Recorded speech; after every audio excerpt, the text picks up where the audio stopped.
As promised, I mentioned in my Fashionscape 101 video that I would go more into making outfits. In this video, I will cover how to make minimal female character outfits with default clothing from different shops around Gielinor. Several shops are locked behind quests, so that is the main requirement you would need in order to purchase certain items.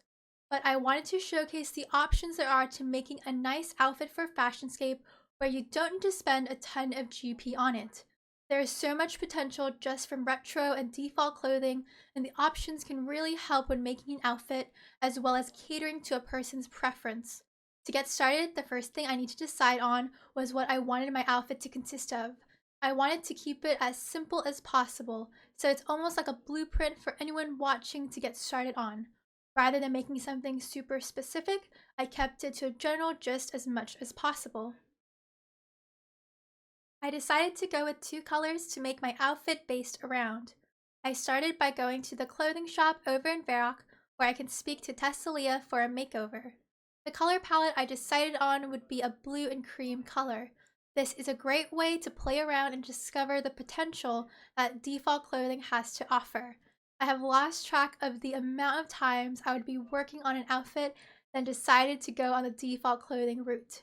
So for the first outfit I went with was a retro druidic smock in nettle tea and retro turnips in an evil turnip color. Next, I wanted to be able to change my shoes.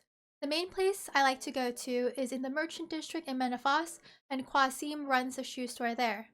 There's also one over in Relica, but I found myself in the habit of going to Menefos. I went with one of my favorites, retro brown skimmers in a gray glass color.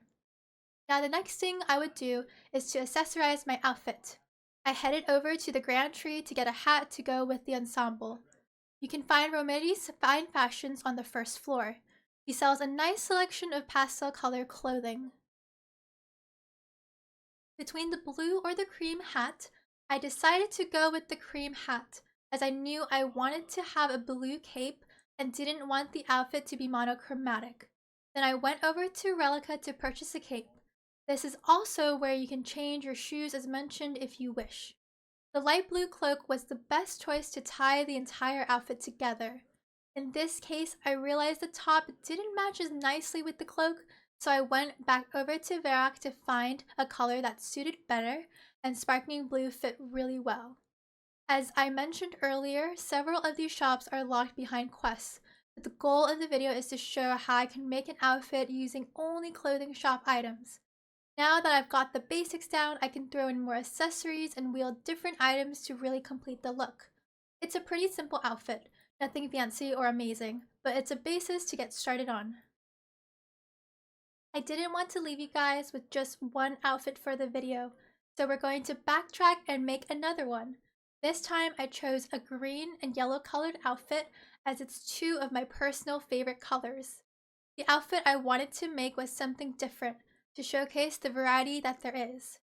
I went ahead and selected the retro athlete's thin skin in torture green and the retro sleigh belt in copper longtail.